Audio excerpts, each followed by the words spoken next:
Hello and welcome to Dragnet Live from OTRGold.com. I'm your host, Austin Vogt. Thank you for being here. Happy Monday. I hope everyone had a great weekend. Quick shout out to Film Noir Buff, So Over It, Nell, Mary, 7B and AZ, Gil, you made it for a stream, Chris. Thank you all for tuning in. If you'd like to participate in the chat, you just got to subscribe to the channel and then chat's open. The topics wander all the time. We think, can't remember what we were talking about on Friday, but it had nothing to do with the story we were listening to. I think the Dragnet episode's the excuse why we all get together 3 times a week. So today, speaking of Dragnet, we're listening to episode 144. The title is The Big Fire. It's got an interesting premise. It's right down there in the description, but it's about the cops receive a complaint about the owner of an apartment building. He signs leases for the apartments, but threatens to kill the tenants if they move in. Friday and Ed Jacobs are tasked to investigate. So we got that to look forward to. Today's episode originally aired March 13th, 1952. And the week actually after, so March 13th. Okay, I've been kind of jumping around, like things happening, not necessarily the week before, but that same month. So a couple days after this episode aired, the first plastic lens for cataract patients were fitted. That happened in Philadelphia. March 20th, 1952, the 24th Academy Awards took place, and Humphrey Bogart and Vivian Leigh, I would assume, Leigh, Vivian Leigh, won for An American in Paris. And a week after that, Singing in the Rain debuted. I didn't know until just now. So that movie stars Gene Kelly and Debbie Reynolds. I didn't know that Gene Kelly directed that. And it premiered at Radio City Music Hall in New York City. Also, if anybody knows, without looking it up, what famous actress is the daughter of Debbie Reynolds? Okay, that's the pop quiz. If you know it, put it in the chat. My wife told me this years ago. Okay. Sweet. So with that, let me share my screen and we'll get the show started.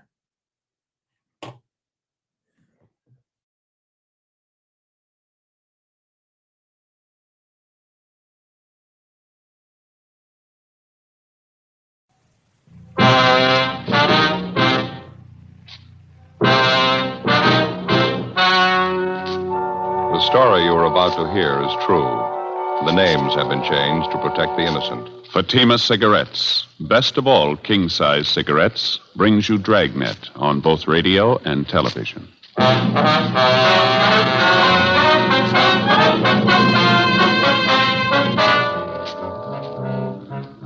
You're a detective sergeant. You're assigned a homicide detail. You receive a complaint about the owner of an apartment building. He signs leases for the apartments, then he threatens to kill the tenants if they move in. Your job? Investigate. Comparison proves Fatima quality. Yes, comparison proves Fatima quality. Compare Fatima with any other king-size cigarette. 1. Fatima's length filters the smoke 85 millimeters for your protection. 2. Fatima's length cools the smoke for your protection. 3. Fatima's length gives you those extra puffs. 21% longer than standard cigarette size. And you get an extra mild and soothing smoke, plus the added protection of Fatima quality. Definitely the best quality in its class, but the same price as the cigarette you are now smoking. In Fatima, the difference is quality. Buy Fatima in the bright, sunny yellow pack. Best of all, king-size cigarettes.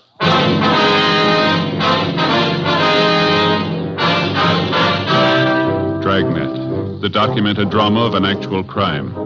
For the next 30 minutes, in cooperation with the Los Angeles Police Department, you will travel step by step on the side of the law through an actual case transcribed from official police files. From beginning to end, from crime to punishment, Dragnet is the story of your police force in action. It was Wednesday, May 9th. It was hot in Los Angeles. We were working the night watch out of homicide detail. My partner's Ed Jacobs. The boss is Captain Lorman. My name's Friday. It was 6:47 p.m. when I got back to the Capitol Avenue Auto Court. Cotty's number 11. No reason in the world for it. I tried to reason with him. He wouldn't even listen. It's the craziest thing I ever saw. Yes, ma'am. Now, Joe, did you find the phone all right? Yeah, I checked the office. Lopey says they picked up Daniels a few minutes ago. They're bringing him downtown now. Oh, they got him, did they? They're going to put him in jail? Well, it depends, ma'am. It's going to take a little more investigating first. I don't see what else you need. He threatened us with a gun, me and Doris Ashby. If that isn't a crime, I don't know what A is. few more questions we'd like to ask you, ma'am, if you don't mind. A couple of things we'd like to clear up. I told you just how it happened. Doris will tell you the same thing. He's just a crazy old man, if you ask me. Ought to be put away. Did you ever have any trouble with Mr. Daniels before this afternoon, Miss Cameron? Excuse me, the baby. Yes, ma'am. What is it now, honey? Can't you sleep? You try now, won't you? Daddy will be home pretty soon. That's a good boy. You try and sleep now. Miss Cameron? Yes. Oh, you be quiet now. I don't want any trouble from you. You heard me. Be quiet now. You got your hands full, ma'am. Don't I know it? A canary, a 4-month-old baby trying to keep house in an auto court. If I knew it was going to be like this, I never would have left Paso Robles. You've only been in town a week or so, is that right? It's closer to 2 weeks. Seems more like 2 months trying to get along in a place like this. A room and a bath, no place to cook, rinse out diapers. It's terrible. I told my husband he should come down here alone, find us a place to live first. Then we could move. No, he had to have it his way. Mm-hmm. You say your husband made the first contact with Daniels. He gave him a deposit on this apartment, is that Yeah, right? that's right. The same day he started work at the aircraft plant in the valley. We've been living in Paso Robles since we got married. A month ago, Pete, that's my husband, he got a lead on this aircraft job down here. Him and Ralph came down and signed up for it. Ralph, who's that, ma'am? Ralph Ashby. He's Doris's husband. Doris Ashby. She's my best girlfriend. We were neighbors up in Paso Robles. Oh, I see. They're not doing much better than we are right now. They're staying in another court up the street. Same thing, room and a bath. Doris is expecting, too, poor kid. Did you hear me? You be quiet now. You want to wake up the baby? About the arrangements your husband made with Daniels to lease this apartment, Miss Cameron, when was all this? A week ago Monday, the day after I moved down here. My husband and Ralph Ashby saw the rental ad in the paper, and they went over and talked to Daniels. He said, all right. He had an apartment for the Ashbys and one for us. Nice places, too. I see. Ralph and my husband signed the leases, gave him the first and last month's rent in advance. It was all decided. Well, how is it you couldn't move in right away, Miss Cameron? He said he was having the apartment house redecorated. Daniels did, I mean. He told Ralph and my husband the apartments would probably be ready for us on the 8th. That was yesterday. He said the 9th for sure, and that's today. And you tried to move in this afternoon, and Daniels refused to let you in, is that it? I had the movers get all our things out of storage and move them out to the apartment. So did my girlfriend, Doris. The movers were just starting to get our furniture out of the van and move it into the apartment when Mr. Daniels showed up. He acted like a crazy man. Well, did he give you any reasons why you couldn't move in? He tried to give us a lot of reasons. None of them made any sense. You can ask Doris. She'll tell you. She was there with me. Well, what did Daniels say, now, just for instance? He said a lot of things. First, he told us there was no water in the apartments. It hadn't been turned on yet. He said the gas wasn't turned on either. Well, I knew that was a lie. I was in the apartment late in the morning. Everything was fine. The gas was working, so was the water. I see. When I caught him in that lie, he got madder than ever, made some more excuses. Then he started yelling and swearing at me right there on the sidewalk. Said the apartment just wasn't ready yet. I told him to go climb a tree. We signed the lease. We paid the rent. We were moving in anyway. Told the movers to go ahead, take in the furniture. Mm-hmm. Well, what did Daniel say then? Nothing. He just got real purple in the face, and he put his hand in his coat pocket, and he took out a gun, pointed it at me and Doris, and I had the baby in my arms. Imagine that. Mm-hmm. He actually told you he'd shoot you if you tried to move in the apartment, is that right? In so many words, yes, he did. He threatened the moving men, too. They tried to talk to him. He wouldn't listen. We all tried to talk to him. We didn't make any sense at all. I wasn't going to take any chances with the baby in my arms. Doris and I got in the car and drove away. So did the movers. They left with us. Can't say I blame them either. Yes, ma'am. That Daniels must be out of his mind. It's the only thing I can figure. A real nut. Well, did either you or your husband have any arguments with him at all before this afternoon? No, everything was fine. This afternoon was the second time I ever spoke to the man. And he had no objections to your having children or pets in the apartment? None at all. That's one of the first things my husband told Daniels when he went to look at the apartment. We had a baby and a canary. Daniels said it was all right with him. He didn't object at all. I understand there's 6 apartments in the building, Miss Cameron, that right? Yes, that's right. They're all vacant as far as I know. Daniels just bought the building a month ago. That's what he told my husband, anyway.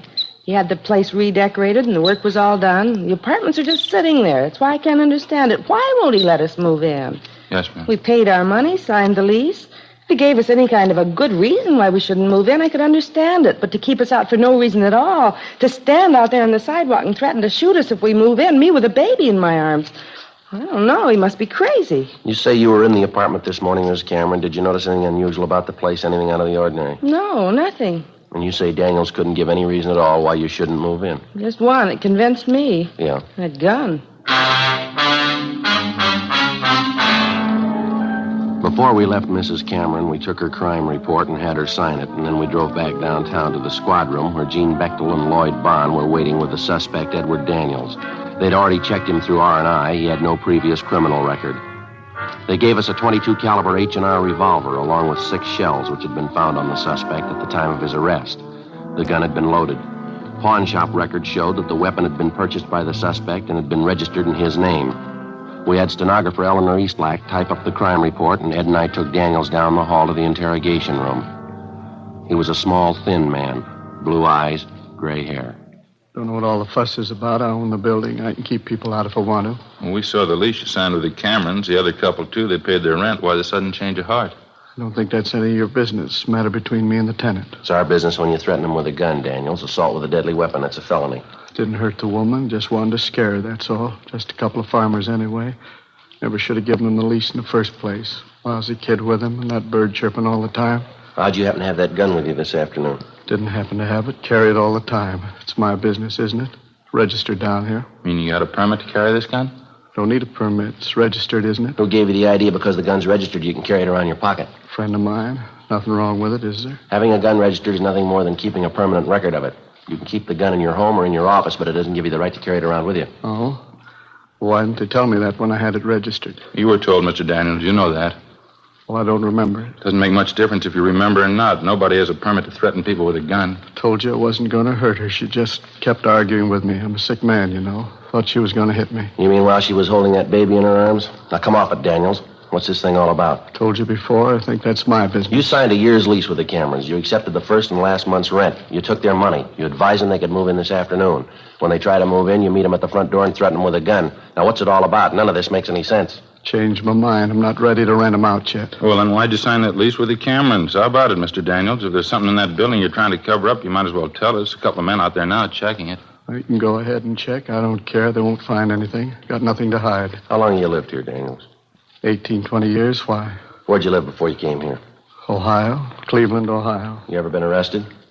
Yeah, a couple of traffic tickets. Cop said I went through a stop signal. I wasn't guilty, though. What's the point, anyway? What are you trying to get at? Trying to force me to let those people in that apartment? I'm not trying to force you into anything, Daniels. Business about the lease is a civil matter. That's between you and the Camerons. And what are you holding me here for? We told you. You threatened that woman with a gun. She signed an ADW report. What do you mean, ADW? Assault with a deadly weapon. Now, that's a pretty serious charge, Daniels. Didn't hurt the woman. Didn't even touch her. Pointed the gun at her, didn't you? Yeah. The gun was loaded, wasn't it? Yeah. It's capable of being fired. Yeah, but I wasn't going to shoot her, I told you. Just wanted to scare her off, get her out of there. It's the truth. I wasn't going to shoot her. What do I have to do to convince you? You don't have to convince us.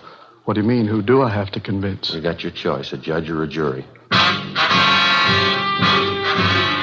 Ed and I took the suspect, Edward Daniels, down to the main jail where we booked him in on suspicion of 467 PC ADW. Before he was locked up, Daniels asked us if we would take the keys to his car and the keys to his apartment house to an Oliver Randall, an employee of his who acted as a janitor and general handyman at 2 other apartment houses Daniels owned. We told him we would. After we left the main jail, we checked with the office, and then we drove out to the location of the apartment house to interview the neighbors and deliver the keys to Daniels' handyman, Oliver Randall. Other than telling us that they considered Mr. Daniels a little eccentric, the neighbors were unable to give us any additional information that might help us in the prosecution. After we finished talking to the neighbors, we went across the street to the apartment house. There were lights burning in the upper rear apartment. We tried the bell, but there was no answer. From the set of keys Daniels had given us, we found the one that fit the door and let ourselves in. We heard somebody moving around on the floor above us. We went up and found a man there who identified himself as Oliver Randall. He appeared nervous and upset. There were papers and rags scattered over the floor of the room. Oh, yeah, I was just cleaning up here. Mr. Daniels told me to be sure and clean this up, papers and junk. I see. Well, here's some keys for you, Randall. Daniels asked us to get them to you. Oh, yeah, apartment house keys. Mr. Daniels was supposed to meet me here. He said 8 o'clock. I think that's what he said. I wonder where he is. You know where he is? Yeah, he's in jail. Oh, what's he doing in jail? Did he do something wrong? He's had a complaint filed against him, assault with a deadly weapon. What happened? He got mad at somebody? Mr. Daniels got an awful bad temper. When he gets mad at somebody, he doesn't forget it. I know. I worked for him. How long have you worked for him, Randall? I don't know. A long time. Maybe 5 years. I forget. You say Daniels has a bad temper. Have you ever known him to be violent, Randall? How's that? Well, have you ever known him to be violent? I mean, have you ever known him to hurt anyone? Well, I don't know. I don't remember. A lot of times he says he's going to do things. I worked for him, you know. A lot of times he gets mad at me. He says I don't work fast enough or I don't do the right things. He always carries his gun, you know. Once he said he was going to shoot me, I was pretty scared.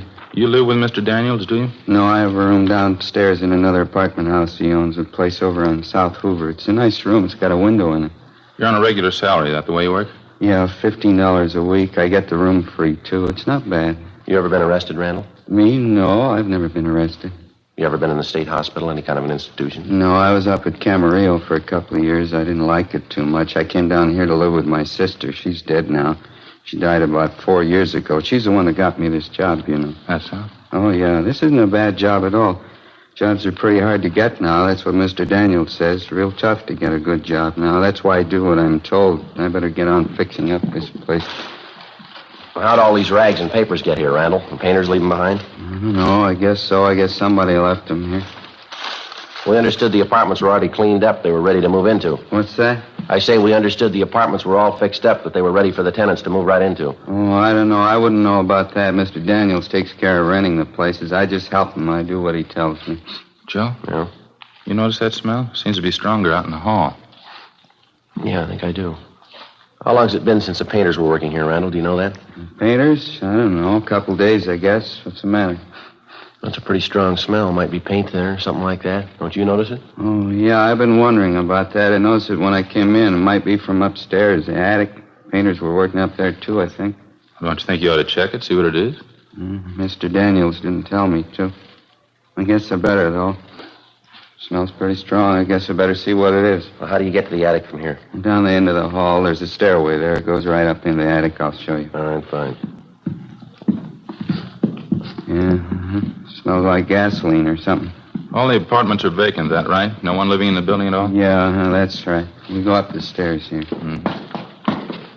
Mr. Daniels had the whole place worked over. Nobody here at all right now. I guess they'll be moving in pretty soon. Going to be a lot of work. Got the other 2 apartment houses to take care of, and there's going to be this place. It's going to be a lot of work. Daniels hire anyone else besides yourself to help out with the work, I mean? No, I don't think so. Just me. I keep pretty busy. Here's the attic. Yeah, this must be where it's coming from. Yeah, it's strong enough to knock you over in it. The light switch is over here. Just a minute. Yeah, it's sure a mess. Papers, boxes, pile of old rags. That 5-gallon can there on the floor. Kerosene, huh?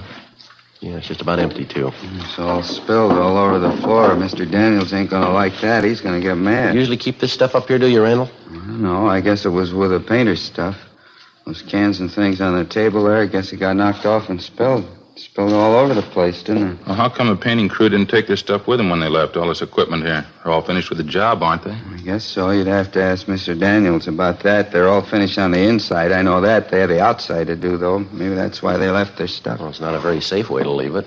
Rags, papers, look here, kerosene spilled all over. You better get this place cleaned up first, don't you think, Randall? Well, I don't know. I sure wish Mr. Daniels was here.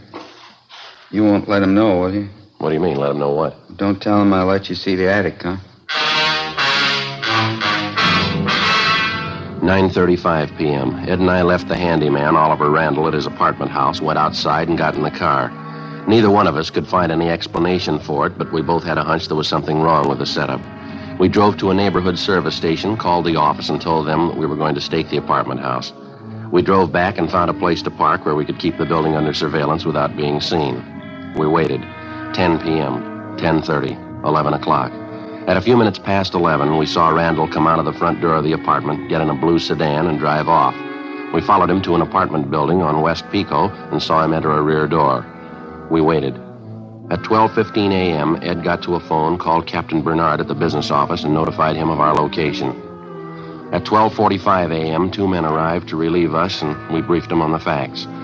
We drove back to the office, made out a 15.7 to Captain Lorman, and signed out. At 4 o'clock the next afternoon, we reported back in for work. We checked the book and found a message that the suspect, Edward Daniels, had been released from jail that morning on a writ, bail $2,500. The writ was returnable Thursday, May 10th.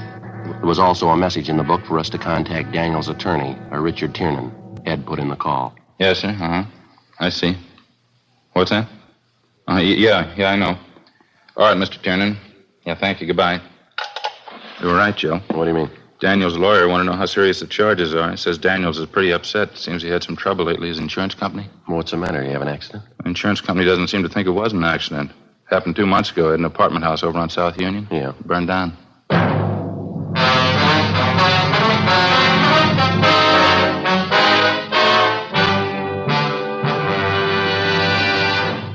You are listening to Dragnet, authentic stories of your police force in action.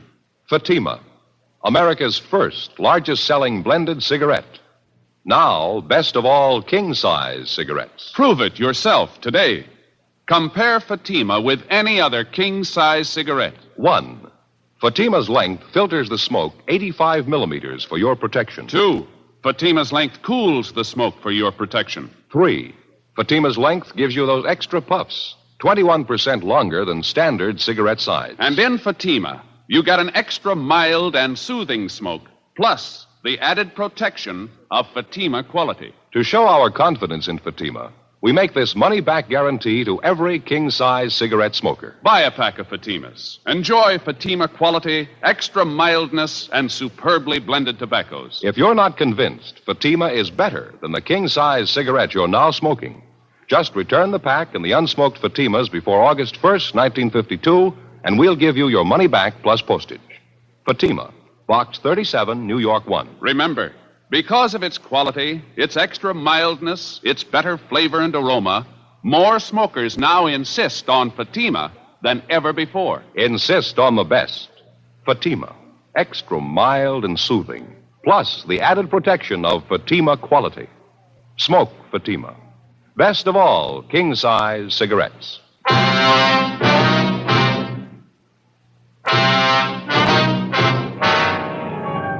Thursday, May 10th, 4:30 p.m. We contacted the fire department's arson squad to find out if the fire at Daniels' apartment house on South Union Avenue 2 months before was under investigation. After checking back, they told us investigators from the arson squad had found a large amount of kerosene to be present in some of the burned timbers found in the debris after the fire was put out. They said that Mr. Daniels had admitted after the fire that the apartment building had been recently redecorated and that kerosene, paint, and other inflammables had been stored in the attic of the building. Ed and I contacted the insurance adjuster handling the case, a Snyder Peebles, and he told us there wasn't any doubt in his mind that the fire at Daniels' apartment house 2 months before was of incendiary origin. But he said so far the investigators were unable to prove it. The one thing that seemed to puzzle him was if Daniels planned on burning down the building, why did he go to the trouble and expense of redecorating first? Well, as soon as it was dark, Ed and I drove out, relieved the men on stakeout at the apartment house on West Pico, where the handyman, Oliver Randall, had his room. They reported no unusual activity during the day. 7:32 p.m., Randall came out of the apartment house, got in a car, and drove off. We followed him. If we got this Randall made right, it shouldn't be too long before we find out. Daniels is using him to work something out. Pretty sure we can count on that. Yeah, maybe. I'll watch it, Ed. He's turning down Union. Yeah. He's pulling up ahead. Don't crowd him out. There's a good spot here. Shouldn't be able to see us. All right, pull up in here. All right. That's fine. He's getting out of the car. He's going over to the house. Down the driveway. Going around back. He's out of sight now. All right, let's go. Still no lights in the place. Oh, yeah, there they go, in the basement. All right, easy. Let's take it easy. All right. Yeah, I think I can see the back door from here. All right, come on, easy now. What is it? All right, easy with this door, Ed. Don't let it bang. Uh-huh. Where now? Sounds like somebody upstairs, doesn't it? Mm-hmm. All right, come on, watch your step.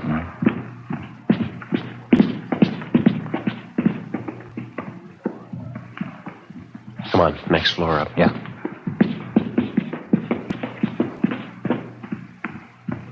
Yeah, it's up in the attic. Come on. Mm-hmm.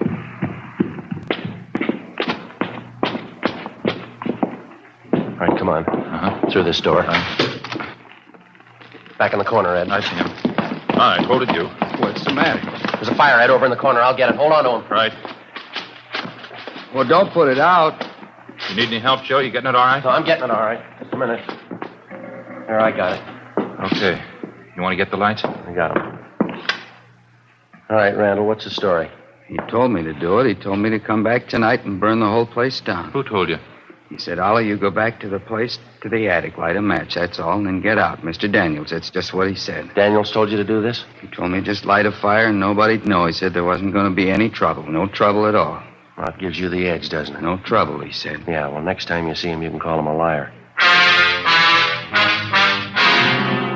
8:50 p.m. After making sure that the place was secure and that there was no danger of fire from the recent arson attempt, Ed and I took the suspect, Oliver Randall, outside and put him in the car where we questioned him. He made no attempt to disguise the fact that he had been directed by his regular employer, Edward Daniels, to commit arson by setting fire to the attic of the apartment house. In addition, he told us that Daniels had threatened him with bodily harm if he refused to obey the order and set fire to the building. He had this gun, you know, Mr. Daniels did. He always had it with him. I was scared of it, I don't mind telling you. Uh-huh. Well, he threatened to kill you if you didn't do what he wanted, that it? Yeah, I guess so. He used to get mad a lot of the time, and he had this gun. He always had the gun. He'd get mad at me and tell me he was going to shoot me. I'm afraid of guns. How about the fire at the other apartment house, Ollie, the one over on South Union Avenue? Yeah, that was a big fire. Did you start that one? Daniels told me there was nobody living there. He said nobody'd get hurt. Nobody did get hurt, did they? Did you start the fire? Yeah, I guess so. Yes, I did. Mr. Daniels tell you to do it? He said it was his building. He owned it. He could do anything with it he wanted to. I didn't want to do it. He told me I'd have to. He said he'd hurt me with that gun, and he said he'd fire me, too. I didn't want to lose my job. You knew you were doing wrong, didn't you, Ollie? Well, I guess I did, yeah. What could I do, though? I didn't want to lose my job. Good jobs aren't too easy to get nowadays. You know that. Where's Mr. Daniels now, do you know? You're not going to tell him what I told you, are you? He said not to say anything about it. He said nobody'd believe me anyway. Nobody. He said he'd tell everybody I was a liar. Said they'd believe him before they'd believe me. Well, where's Daniels now? If I tell you, you won't let him hurt me, will you? No, we won't let him hurt you. You're going to have to help us out, though. What do you want me to do? I'd like to find out where Daniels is first. He's in a movie over on Pico by his house. He's waiting for me. You mean he's waiting for you in the show? See, in the center section, 10 rows from the back. He's waiting for me now. Well, how's it you're supposed to meet him there? I don't know. He said if anybody wanted to know where we were tonight, this would prove we didn't start the fire. We were at the show. I was supposed to start the fire and then go to the show and meet him 10 rows from the back, the center section. You want to show us where this movie is, Ollie? Yeah, okay. Mr. Daniels won't tell you anything, though. He's going to be mad. He won't tell you anything. Well, that's where we need your help, Ollie. What do you mean? We'll let him tell you. 9:44 p.m. Ed and I, along with the suspect, Oliver Randall, drove to the movie house on West Pico. On the way, we explained to Randall what he was supposed to do. 9:55 p.m. We parked our car half a block from the movie house, bought 3 tickets, and went inside. The feature picture was still on. There wasn't much of a crowd. We sent Randall down the aisle ahead of us and watched him move into the 10th row and sit down next to somebody. Ed and I followed him down and found seats in the row directly behind him. We recognized the man sitting next to Randall as Edward Daniels. Hello, Mr. Daniels. I did it just the way you told me up in the attic. It was okay. Nobody saw you? You didn't have any trouble at all? No, it was okay. I don't feel so good about it, though. What do you mean? What are you talking about? I don't know. Maybe somebody might find out. Don't you think we'd get in trouble if they found out? You just keep your mouth shut. I'll attend to that. Nobody's going to find out. All right, Daniels, you mind coming outside? We'd like to talk to you. What? What are you doing here? Come on, we'll talk outside. What's this all about? We'll let you tell us. All right, what do you want? You arresting me? That's right, mister. Why? What's it supposed to be this time? Think you know arson, conspiracy. Caught Randall here, caught him right in the act. He told us the whole story. What? Ollie? What story? What is this? I told you I didn't want to do it, Mr. Daniels. I told you we'd get in trouble. Fool, stupid fool. Should have known better. Yeah, you should have. Just 2 questions for you, Daniels. Why'd you burn down your own property? Why'd you redecorate the buildings first? I never forgot it. Told him when it happened. I wouldn't forget it as long as I lived. What do you mean, forget what? 24 years ago, I was just starting out. A small store back in Ohio burned down. Real fire. Lousy insurance company that wouldn't believe me. Had to sue. Lost the whole thing. Had to start all over again. I told him I'd never forget it. Told him I'd make him pay. And you've been nursing this grudge for 24 years? Why not? Why shouldn't I? I lost everything I had. Well, why'd you redecorate the apartment houses if you planned to burn them down? Simple. Gave me a good excuse. Could have all those things stored in the buildings. Paint, kerosene. Besides, who'd think I'd burn down the building right after I got done redecorating? Not a bad idea. Worked pretty good, didn't it? Yeah, you're going to jail. You figure.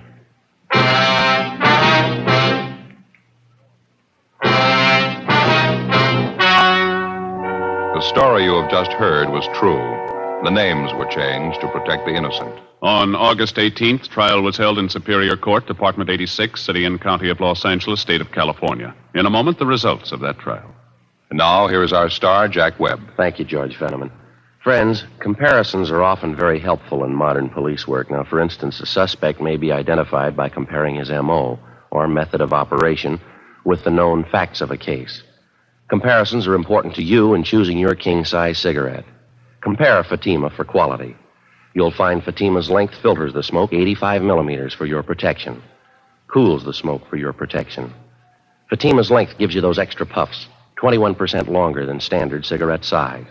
And you get an extra mild and soothing smoke, plus the added protection of Fatima quality. Buy Fatima. I'm convinced that you'll agree Fatima is the best of all king-size cigarettes.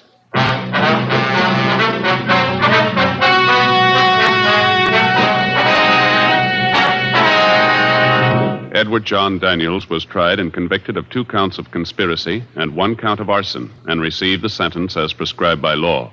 Conspiracy is punishable by imprisonment in the state penitentiary for not more than 2 years. Arson is punishable by a prison term of not less than 1 or more than 5 years. Daniels' accomplice, Oliver Randall, was examined by 3 psychiatrists appointed by the court and was found to be mentally incompetent. He was placed in a state hospital for the mentally deficient.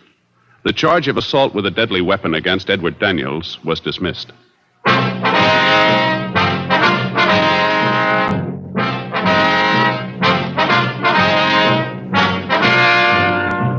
You have just heard Dragnet, a series of authentic cases from official files. Technical advice comes from the Office of Chief of Police W.H. Parker, Los Angeles Police Department. Technical advisors, Captain Jack Donahoe, Sergeant Marty Wynn, Sergeant Vance Brasher.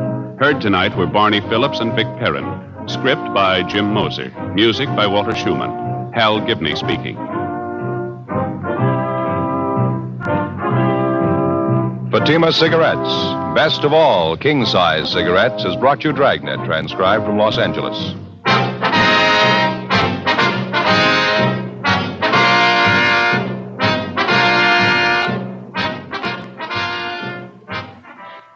Now, it's Counter Spy on NBC.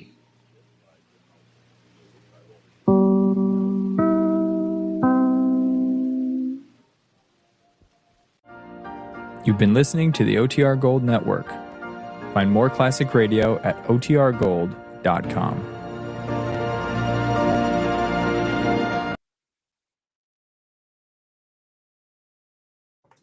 I'm sorry that I make you listen to that every time, but then with the delay in the stream, I don't know when I can cut it without cutting off any of that. So I hope you enjoyed that episode. I thought that was a good one. I hadn't heard that one before. What was I was thinking about this comment from So Over It, that the person was hung at dawn. And I thought, I understand some of the intent behind like these public executions of criminals and stuff, but I still think it's such a bizarre thing, like that it was a spectacle. Like people would go out and watch these things. Like what a morbid thing to watch. But what are equal deterrents or more effective deterrents? I don't know. Okay. Well, thank you all for tuning in today. Today we'll be back. So I'm actually going to be working on doing the final edits to the Peggy Weber interview. I actually want to publish it tomorrow because then we'll have new content on this channel every day this week. Dragnet streams Monday, Wednesday, Friday, and I have 2 interviews to post. One on Tuesday, which will do Peggy Weber, and then Astrid King interview on Thursday. And in prep for that, let me show you. Let me send a YouTube link real quick in the comment here, and I'll maybe post it below. It's a YouTube series called it's actually a podcast, but it's called The Private Life of Peg Lynch. A lot of my interview with Astrid King is focused on it's follow-up questions to that. So if you haven't listened to it yet, check this out. It's pretty good. Well, I enjoyed it. I thought it was very good. Check this out. And then Thursday's interview will be a lot more interesting. So, okay, that's where we'll end it today. Again, thanks everyone for being here. Have a happy Monday. Great start to your week, and I hope to see you again tomorrow, or at least in the comments tomorrow for that. That won't be a live. That video will go live, so keep an eye out for that. I hope to see you back on Wednesday morning for our next episode of Dragnet. Until then, have a good one. Bye.